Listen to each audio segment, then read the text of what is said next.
Hi, I'd like to welcome all of our new students who have just been accepted to the program, the online Masters in Wildlife and Fisheries Biology program, and welcome back all our returning students. We're up to around 75 students now with diverse backgrounds. We have teachers, consultants, state and national park natural resource department employees, lab techs, wildlife rehabilitators, vet techs, students with military backgrounds, and students in retail. We've got someone from Hawaii and someone who flies scientists to Antarctica. I encourage new students to introduce themselves. There'll be an opportunity to do that later in this work group, and also for you to look over the existing student introductions so you know who's in class with you. I'll start by introducing myself to you. My name is Althea Hagen. I have a BS in Marine Biology from the University of West Florida, a master's degree in interdisciplinary ecology from the University of Florida with a focus on wetland vegetation restoration in the Everglades, and a doctorate in interdisciplinary ecology also from the University of Florida. My dissertation focused on restoring seagrass to shallow bays in Southwest Florida using spatial models, policy, and stakeholder work groups. Prior to getting my master's, I spent over 2 years in the Peace Corps in coastal Ecuador, working with the community on environmental education and mangrove restoration. I've been working here at Clemson for 5-6 years now, initially as an adjunct while I was finishing my doctorate and teaching restoration ecology and a few labs. I've been working to create this online master's program, initially part-time and then full-time starting in January of 2017, so we're coming up on 2 years now. I also have teaching responsibilities within the department. I teach graduate seminar, restoration ecology, environmental ed, and I'll be teaching your non-thesis research hours. As a busy mom of 2 young children, who you can see in this picture, Aster, who is 4, and Lawton, who just turned 2 a few weeks ago, I totally understand that many people may not be able to leave their jobs and families to come to campus and earn a master's degree. But I also understand that you might still have the desire to increase your knowledge in the field you're passionate about. I hope this program helps you move towards jobs where you can use your passion for wildlife and fisheries biology to do some good in the world. We need teachers, consultants, and agency employees that are passionate and knowledgeable about wildlife and fisheries biology. Just a quick reminder to make sure everyone's on the same page as you embark on this degree. It is a terminal non-thesis master's degree in wildlife and fisheries biology. You cannot use the degree to move on to a doctorate. Okay, I know this is a busy slide, but I've got the course offerings not just for fall of 2019, but also for spring 2020 and summer 2020. You are not able to sign up for spring or summer yet, but I put these classes up there for you to plan, to help with for planning purposes. Also, understand that they might change a little what we're offering. This is essentially what we offered last spring and summer of 2019. But for this fall, everything is set up and ready to go. So we're offering human dimensions of wildlife conservation. Used to be offered in the spring. The instructors moved it to the fall to work better with their schedule. Global change ecology, waterfowl ecology and management, graduate seminar, which is only 1 credit, wetland wildlife biology, conservation physiology, scientific writing, aquatic habitat management, fish conservation and management, and then study design and analysis. A few things to note: scientific writing is only 2 credits, so that is a smaller class, and I think I have the next slide is referring to that, but I encourage folks who struggle with writing, maybe an indicator would be a score below a 4 on your GRE in the writing section, to take that class, as well as graduate seminar is another great introductory course. The other guidance I can offer you is that in general, the 6,000 level courses are a little bit, the expectations in terms of writing analysis might be a little lower. They're lower level classes. But remember that by the end of the program, you do need to have 15 hours of 8,000 level courses. I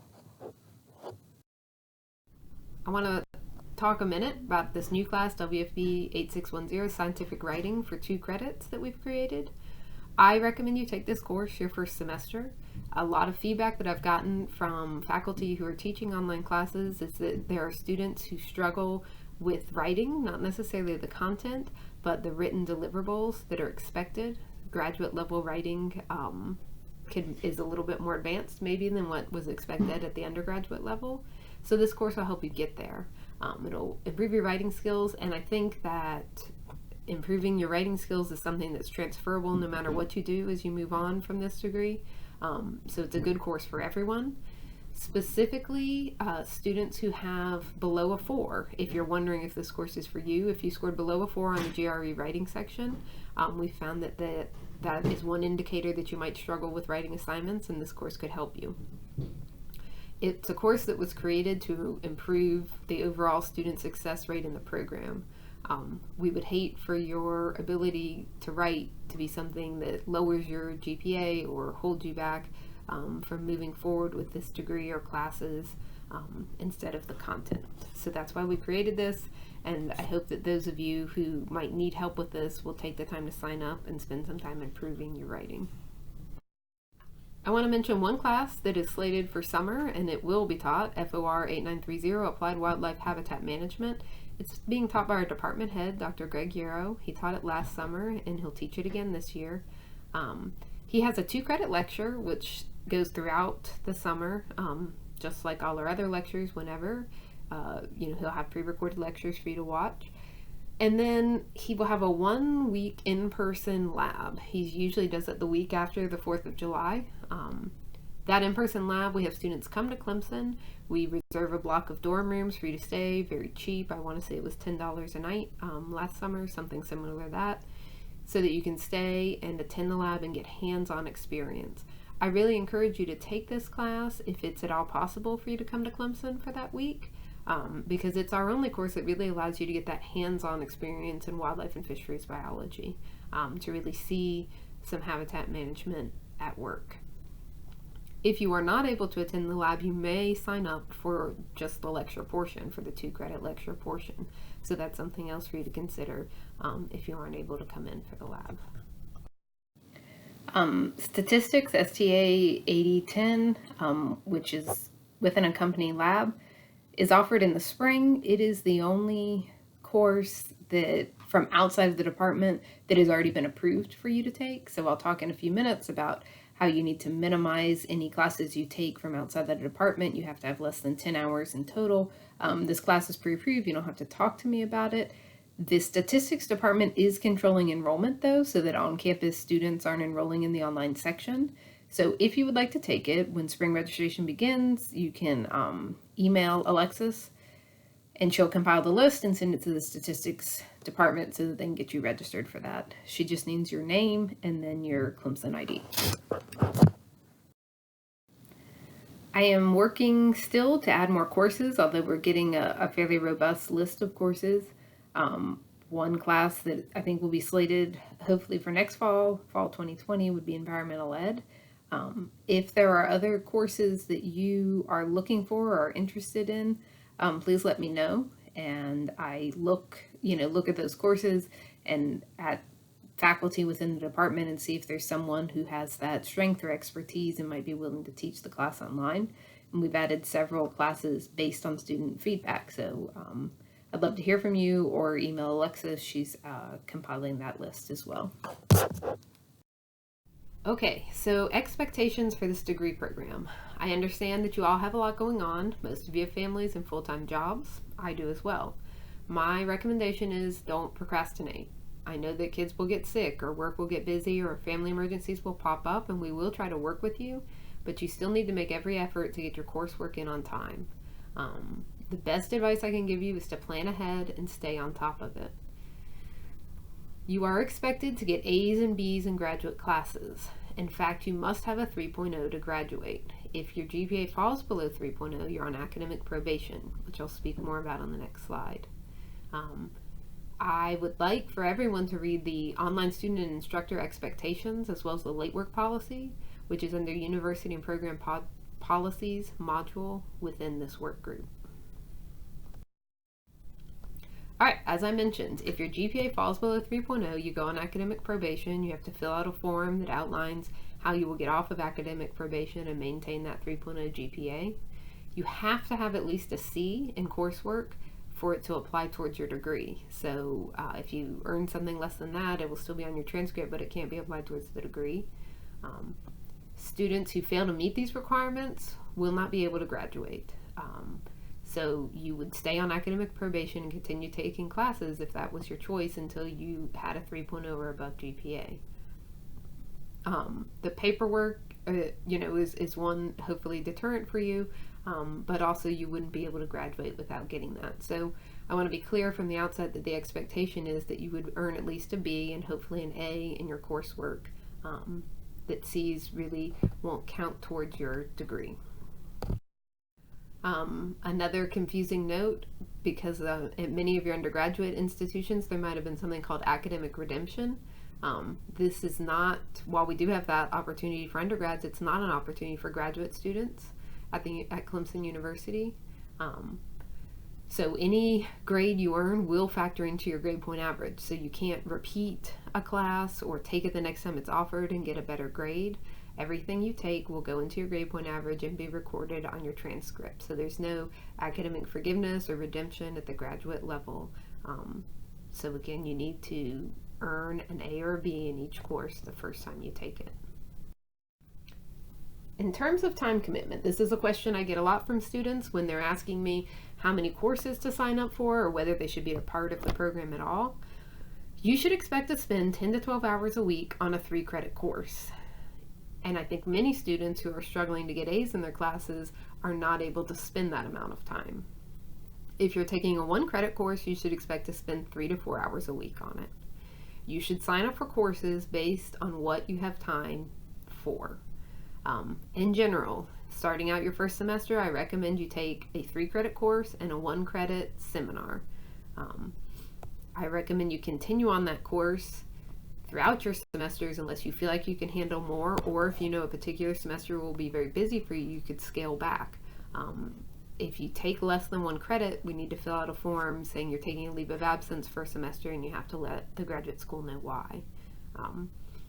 Taking 4 credits is equivalent to about 15 hours of work a week, and many students are able to handle this, or most are. There are students who have taken more credits than this, but I encourage you, at least in your first semester, not to do so. There are also many students who take more than 4 hours and struggle to have the time necessary to succeed in all of their classes. So we have several options now. The scientific writing is only 2 credits, so you could take that in graduate seminar and only be at 3 credits if you're concerned even about a 15-hour commitment. So keep that time commitment in mind when you're thinking about what courses to register for. Related to the amount of time it will take you to move through a class are sort of our coursework expectations for this degree. These courses are graduate level, so we're not asking you to memorize and regurgitate facts. They actually, many assignments look for your ability to synthesize material and think critically about it. You can't rush through them, which is how this relates to time commitment. You really need to set some time aside for many assignments to create a thoughtful response, spend your time researching and thinking critically.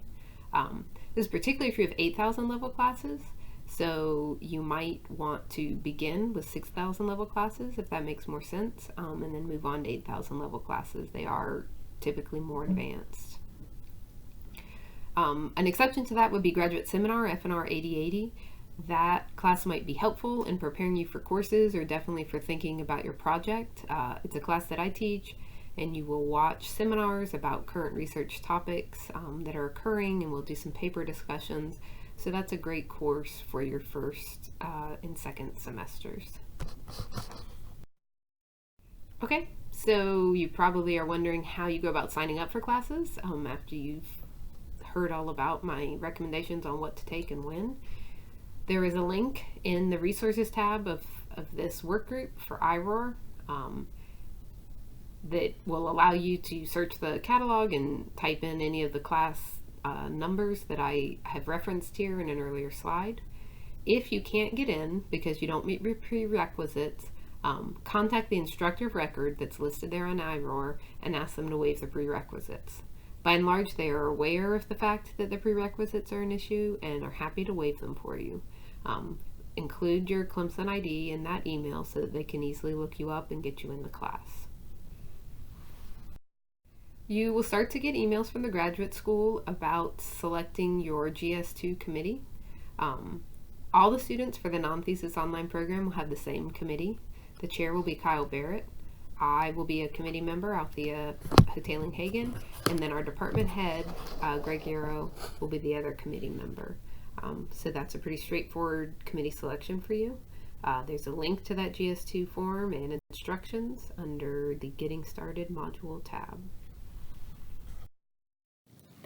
Once you enter your committee selection in the GS2, and that is approved, they'll ask you to enter your plan of study.